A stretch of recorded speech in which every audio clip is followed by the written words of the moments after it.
it's time to sit back and relax with your favorite drink. And listen.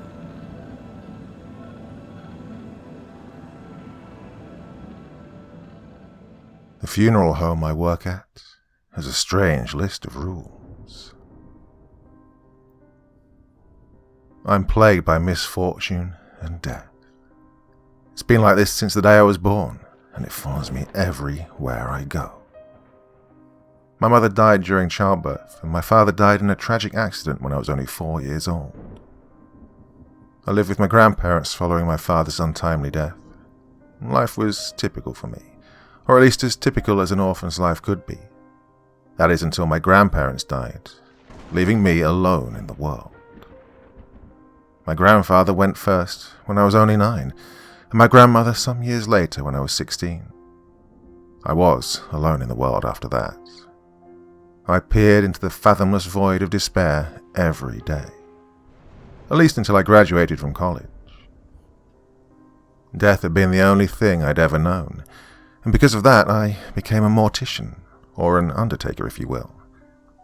God knows I'd been to enough funerals. By the time I graduated, I found myself in near poverty, having spent my inheritances on attending college. Desperation set in, and I began applying everywhere I could think of. Well, it's not like I had anything holding me back. My job hunt eventually led me to a small funeral home in upstate New York, owned by a man named Gary Mullins.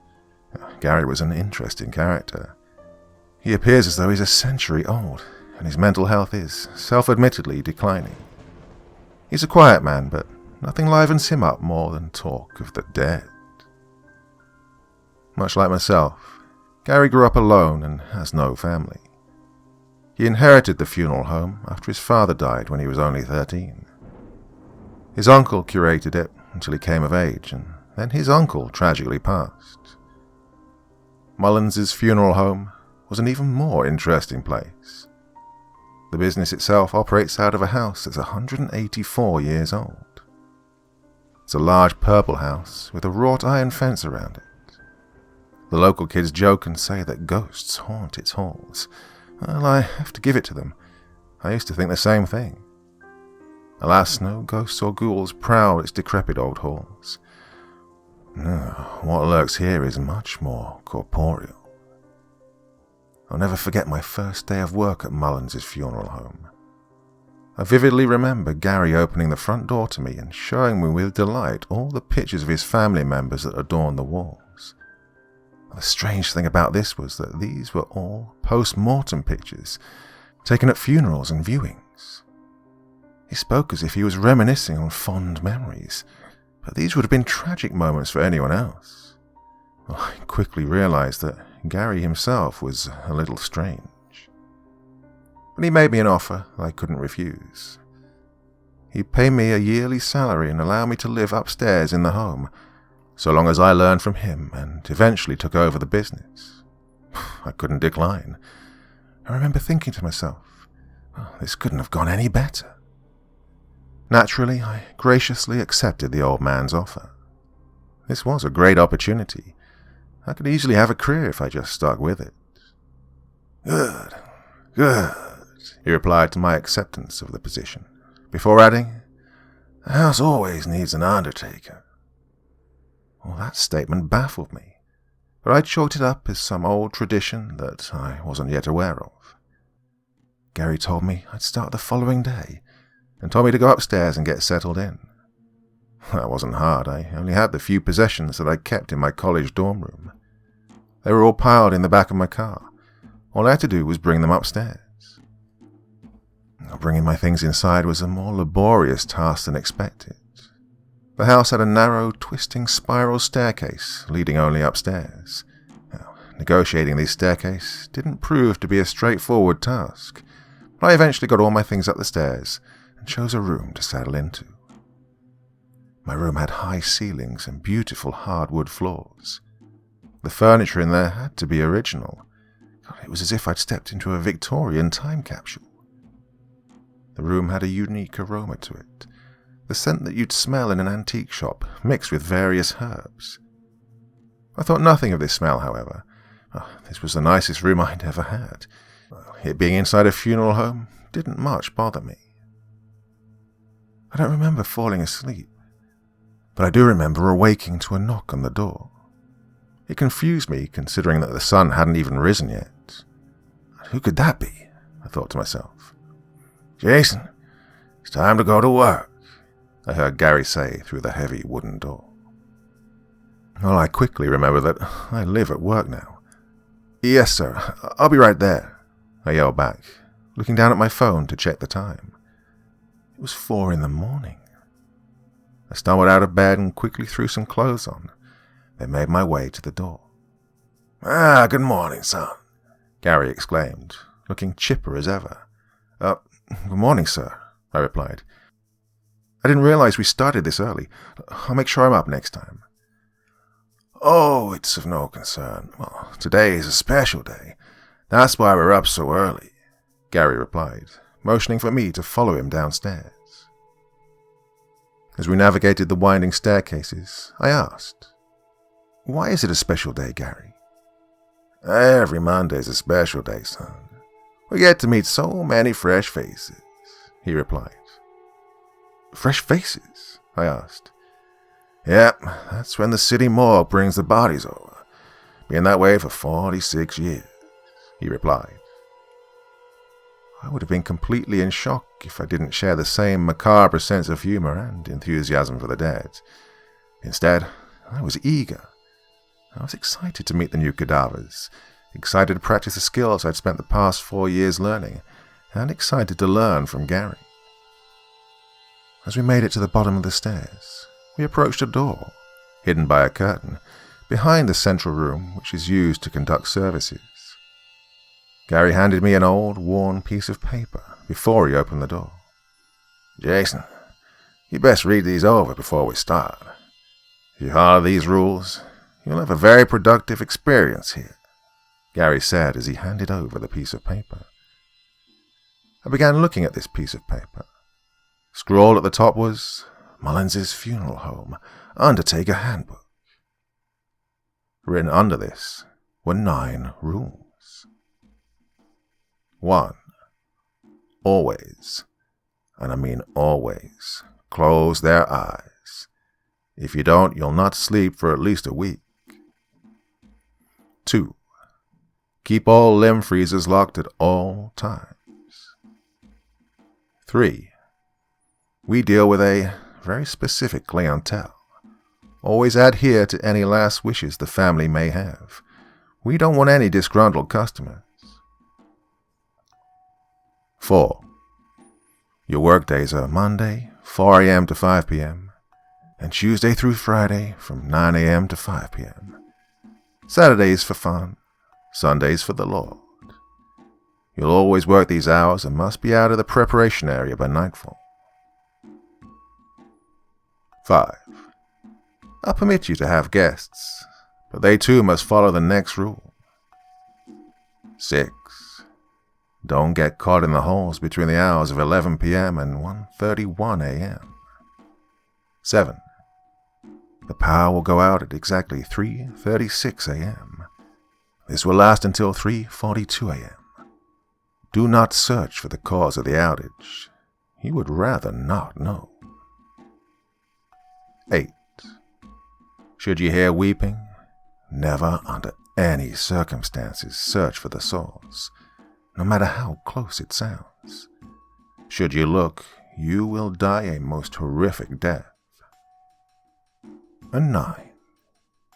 Should anyone knock on the door before or after business hours, do not answer it. Gary, what do these mean? I asked in complete and utter confusion. Just ensure that you adhere to those. If you do, everything will be just fine, he replied. Before I could say anything else, Gary opened the large metal door in front of us and began walking down the cellar stairs. The first thing that I noticed was that it was frigid. As we made our way into the cellar, I saw it was a large open room with several metal tables. Several large metal limb freezers lined one wall. Gary approached one of these freezers, opened the door and swung it open. He pulled the end of the stretcher inside of the freezer, and a corpse slid out. This one was male, mid-50s. He had short greying hair and a scruffy beard. I scrutinized the body, looking for what could have brought him to us. "Heart attack," Gary said while making eye contact with me. Gary lowered the stretcher down, and I helped him transfer the body onto the table. The body itself was heavy, just dead weight. Well, we finally got it on a table, and before we could go any further, Gary closed the man's eyes. Rule 1, I thought to myself. We spent the next hour draining the blood and finally replacing it with the embalming fluid, as this was going to be an open casket funeral. After that, we diligently prepared the body with makeup and dressing it in clothes it would wear forever. "His name's Tony," Gary said out of the blue. "When's his service?" I asked. "Why, it's today," he replied. Well, this took me by surprise. I hadn't expected to run a service so soon. The look of confusion must have shown because Gary said, "Well, they don't die on our schedule," as he let out a chuckle. Some time passed, but finally we finished preparing the body. We sent him upstairs in the small elevator that we use for cadavers. Next came positioning the casket in the service room and putting him in it. Once we'd finished this task, we had to prepare the home with artifacts the family had left to be displayed during the service. I made a disturbing discovery when I was hanging photos of our client and his family. The photos they'd provided us were all photos of Tony committing gruesome crimes, including mutilating various women. It repulsed me. What kind of monster was this man? "Gary," I yelled, looking around for my boss frantically. "What's the matter, son?" he said with concern in his eyes as he cleared a corner, hurrying towards me. "These are what's the matter. What kind of sick joke is this?" I demanded to know. "Rule 3, son," he reminded me. Shaken, I remembered Rule 3. I must always adhere to the client's wishes. I had no way of knowing whether these depraved photos were real, but I continued to hang the pictures, and when the family finally arrived, I expected repulsion. But it delighted them. They talked openly about how Tony had loved to kill young women, and how the world wouldn't be the same without him. I desperately wanted to call the police at that moment. I was in a room full of lunatics. Suddenly I felt a hand grasp my shoulder. "You did well, Jason," Gary said from behind me. "I know it can be hard, but we're just the undertakers. We don't ask questions." "But this guy was a murderer, Gary," I snapped back at him in a hushed tone. "Was, my dear Jason. Was," he replied calmly. Eventually we transported the corpse to the cemetery and lowered it into the ground. Oh, I can't say that I wasn't happy to see that scumbag go underground. He was a sick, perverted psychopath. The world would be better off without him. Eventually we made it back to the funeral home. When we went downstairs to make sure that everything was locked up, we discovered that there was a limb freezer hanging wide open. I walked over it to close it back up, but when I did, I looked down and saw that it was the body of a little girl. Oh, my heart ached for her and her family when I saw her. She couldn't have been over 8 years old. I noticed that her eyes were grey and cold. "Jason, no!" Gary yelled as he shoved me to the floor and slammed the freezer shut. It was too late. The little girl's life flashed before my eyes. I could see every bad thing that had ever happened to her.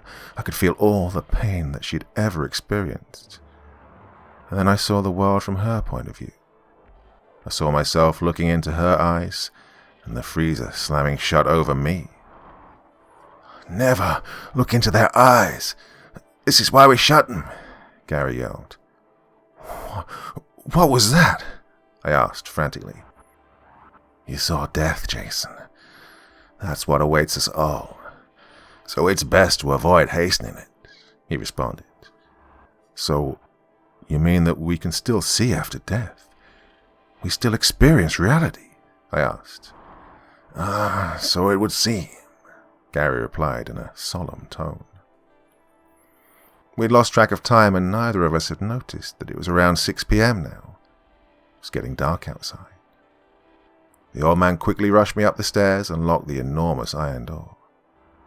Go to your room and lock the door, now, Gary barked at me. I didn't even ask why. I hurled up the stairs to my room and locked the door behind me. This place was too weird for me. I had no intention of staying into the next day. No, I'd leave before my shift began. This was madness. I spent the night tossing and turning, unable to find sleep. Instead, I kept reliving that little girl's death and subsequent afterlife. I decided that a walk would be best. I ventured from my room, down the hall and toward the stairs. I made my way up onto the spiral staircase, and then I heard it. Heavy-sounding footsteps were moving towards me. I looked down at my phone and saw it was 12:56 a.m. Shit, Rule 6, I thought to myself. My heart was pounding in my chest as I turned to run back to my room. Something was following me, chasing me back. By the time I managed to slam the door shut, the thunderous footsteps had been right behind me. The mysterious prowler of the hall continued to pace outside my door as I cowered in the corner for hours. I stayed lodged in the corner of my room long after the footsteps had faded away back down the stairs. Eventually, so many hours had passed that the lights went out. I remembered this time. Rule 7. Stay put. Got it, I thought to myself. I continued to cower in the corner of my room. Come hell or high water, I would not leave this corner. Or so I thought. Not 2 minutes after the lights had gone out, I heard quiet sobbing from the other side of my bed. There was someone, or something, in my room with me. I slowly crawled from my corner and navigated around the edge of the bed. Craning my head around the corner of the bed, I strained my eyes to see the outline of a little girl. She was wearing an old-looking dress, tattered and dirty. She buried her face into her hands as she wept profusely. Before I could turn to avert my gaze, she lifted her head to look directly at me. Her eye sockets were bloody caverns where eyes had once been, but she still stared directly through me. Her mouth opened wide, revealing only bloody, mangled gums as she let out a haunting shriek. Suddenly, the battered little girl crawled towards me, and she continued to scream. When she was around an arm's length away from me, a human hand, covered in blood, shot from her mouth and fixed itself to my throat. I tried to peel the hand away, but its grip was vice-like. I could feel the air being squeezed from my lungs as I stared into her hollow face. Remembering Rule 8, I realized that I was going to die. She continued to scream as I gasped for air. The world was going black around me when a flash of light assailed my eyes. Within an instant, I drew air into my lungs. She'd vanished. The lights had come back on. Thankfully, I survived the horrific encounter, and I immediately began packing my things. I would not spend another hour longer in that house. I marched my things down the stairs and towards the front door. But before I could even open the door, a voice called out to me. "Leaving so soon?" Gary's voice called out from behind me. "Yeah, I'm leaving, you madman. What in the hell is this place?" I asked him in a harsh tone. "Jason, just calm down for one moment and hear me out. That's all I ask," Gary pleaded. "Hear you out? I was just attacked by a child from hell," I responded. "You looked, and you're still alive? Interesting," Gary said, his eyebrows raised as he spoke. What do you mean, I looked? I asked, now livid. Mary Baker. She got out of the limb freezer around 38 years ago. Well, that's why we keep 'em locked, he replied as if I should have known that. Oh, yeah, the corpse just woke up and got out. Yeah, that makes perfect sense, I barked sarcastically. There's no need to be harsh, Jason. Well, obviously she's a handful. It's not like I can just catch her. Well, avoiding her is just easier, he replied, before adding, Jason, this place is special. It's been in my family for generations. My grandmother built it when her husband died. So what? So far we've held a service for a serial murderer. I've been chased down the hall by something and attacked by an evil corpse, I screamed at him. Well, my grandmother couldn't let go of her husband. When he died, she took up witchcraft. Locals said she made a deal with the devil to keep him around forever. Well, I guess you could say some of that magic rubbed off on the house. Wait, so the man who chased me up the stairs was also a ghost? I asked, still angry but exhausted now. No, boy, we don't deal in ghosts. We deal in cadavers. Uncle Bartholomew is very much a physical being, and a real doozy at that. Oh, he was grandmother's least favorite, he calmly replied before adding, That's why it's imperative you follow the rules I gave you. Just then a knock at the front door interrupted our conversation. Gary and I looked at each other, and in unison we said, Rule 9. We stood there, frozen for a minute, just looking at each other. Gary, who's that? I asked in a quiet, exasperated whisper. Sometimes the devil likes to come and check the place. He was very fond of this house when my grandmother was alive, Gary replied in a hushed tone, before adding, Please think about what I said. I'd love for you to stay. I believed the strange old man. I knew, without a doubt, that Satan was standing on the front porch. I promptly went back upstairs and waited until daybreak, still unable to sleep. I stuck around until business hours so I could talk to Gary. Gary, if I follow the rules to the letter, will I stay alive? I asked plainly. Well, I'm 166 years old and still kicking, he replied. Come again? I asked. I was born on June 14th, 1853, he said. Well, the only certain things in life are taxes and death. Fortunately for me, we can only avoid one of those. Now, I'm a recent college graduate, and I recently began my career. Well, I was fortunate enough to land my dream job straight out of college, an undertaker. Well, since graduation, I've learned one very important lesson. Always follow the rules at Mullins's funeral home.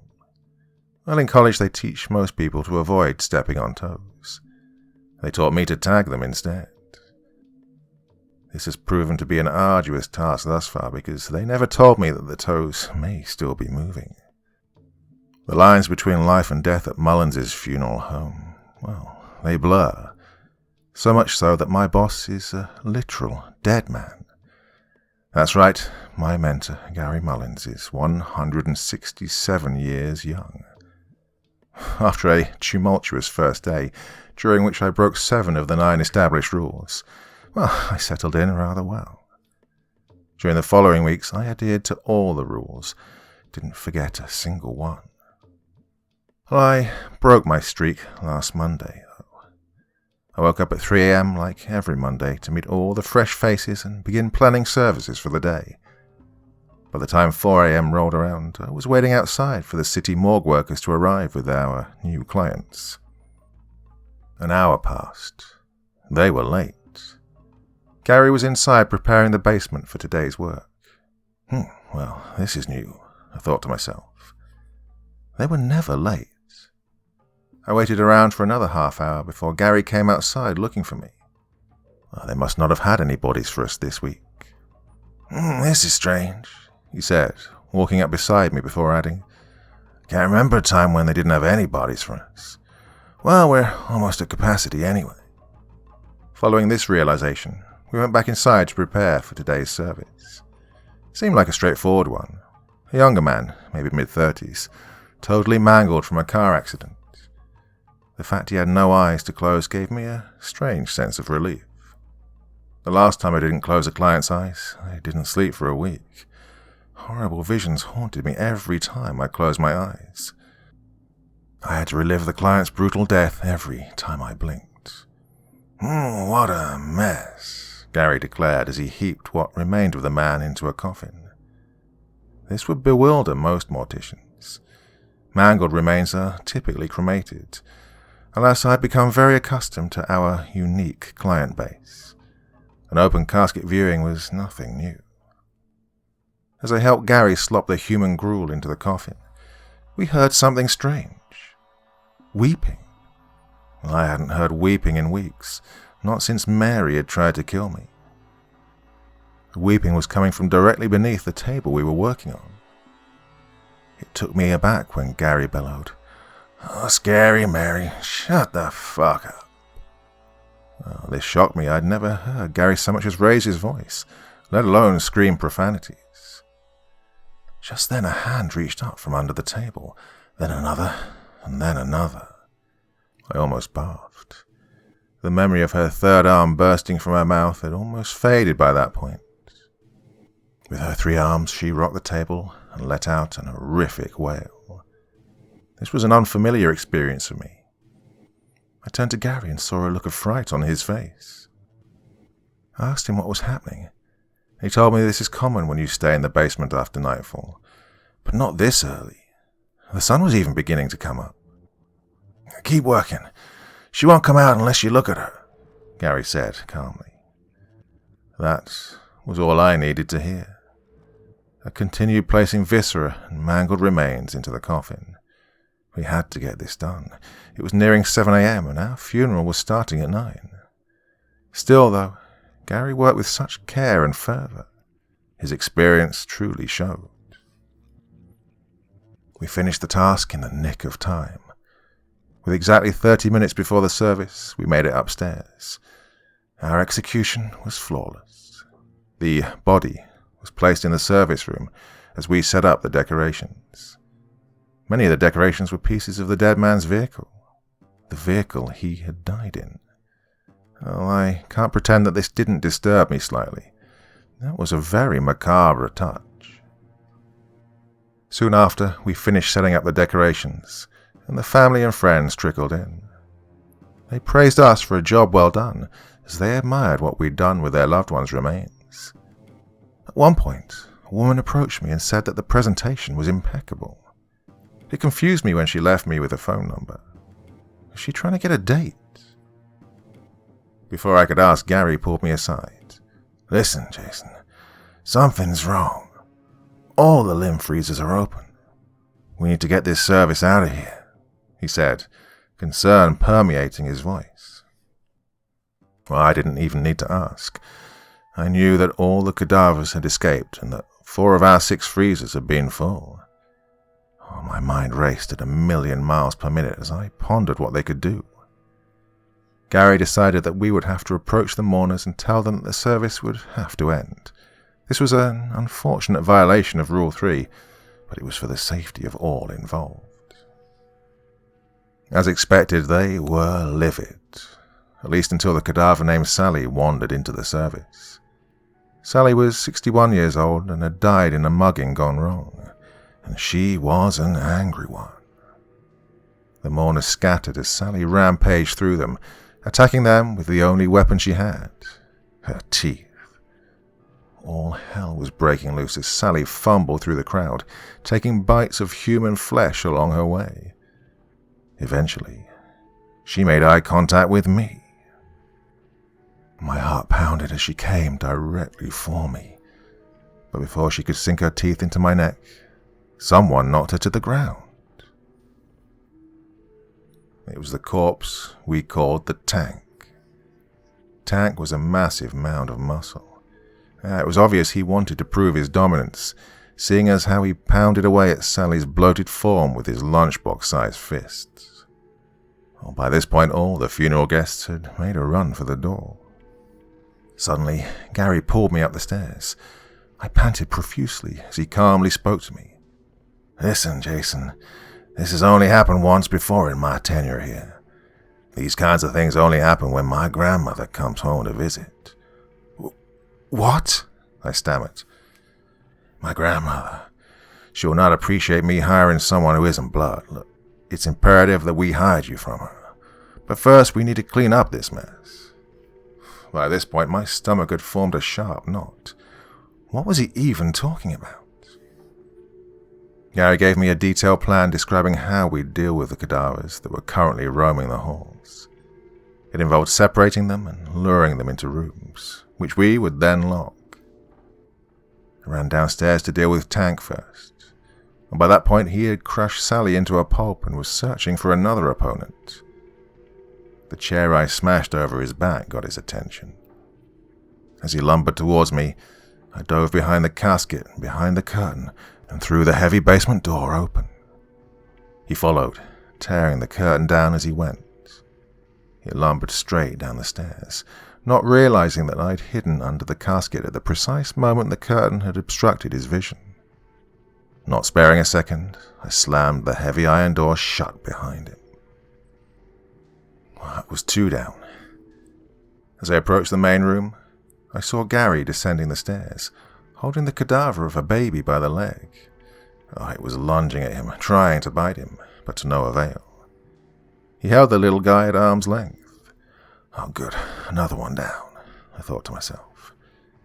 We tossed the baby into the basement with Tank, knowing that they would both eventually just give up and go back to a more manageable state. The only task that remained was tracking down the next corpse. The situation terrified me. This is not what I had signed up for. After hours of searching the house for this last cadaver, all hell broke loose, literally. There was a sharp knock at the front door, which led to me answering it. Standing at the door was a tall, older man wearing all black and a black fedora. "Can I help you, sir?" I asked, exhausted and terrified at this point. "Do you happen to have the time, son?" he asked in a smooth voice. "Yeah, it's 5:02, I replied. His lips curled into a smirk. "Excellent, son. I'm meeting someone soon," he said. "Great. I'd just broken Rule 9, the most important rule." Before I could slam the door on Satan's face, all the lights in the house went out, and Mary started weeping from an unknown location. "Jason!" Gary's voice boomed through the house as he rushed down the stairs behind me. He was more than a little pissed. I had let the devil in the house. A sharp wailing echoed through the house, and a fountain of rotten, coagulated blood suddenly blasted all over me. Our last cadaver had found Scary Mary. The house shook violently, as if the very foundation was being rocked side to side. The lights flickered back on for a moment, before every bulb in the house exploded, sending shards of glass everywhere. "Oh, God. She's here," Gary said, with a sigh as he waved me upstairs.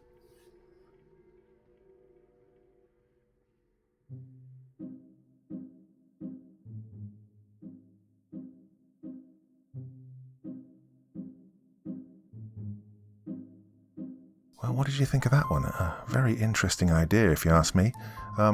Always enjoy the sort of creepiness of funeral parlours, and I thought that one was extremely well written and left on a cliffhanger. Now, that was a two-part story, and the author has said that he doesn't want to take it any further than that, so you're going to be left on that cliffhanger. What do you think happens next? Would you like the writer to write more? Let me know in the comments section below the video, and I'll do my best to join in the chat as best I can, as always. Well, that's enough for one story. Back again very soon. So until the next time, very, very sweet dreams, and bye-bye.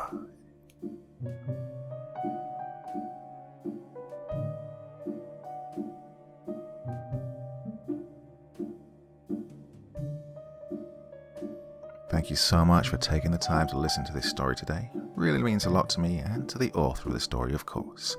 Well, if you want to know more about me, I'm pretty much everywhere on social media. You can find me on Facebook, Twitter, Instagram. You can download my music on SoundCloud. I've got a Patreon if you feel like. Throw me $1 or $2. Very much appreciated. And of course, on Reddit, I have a place where you can leave stories if you want me to read one that you've written. Well, hoping to see you all again very soon. Till then, sweet dreams, and bye-bye.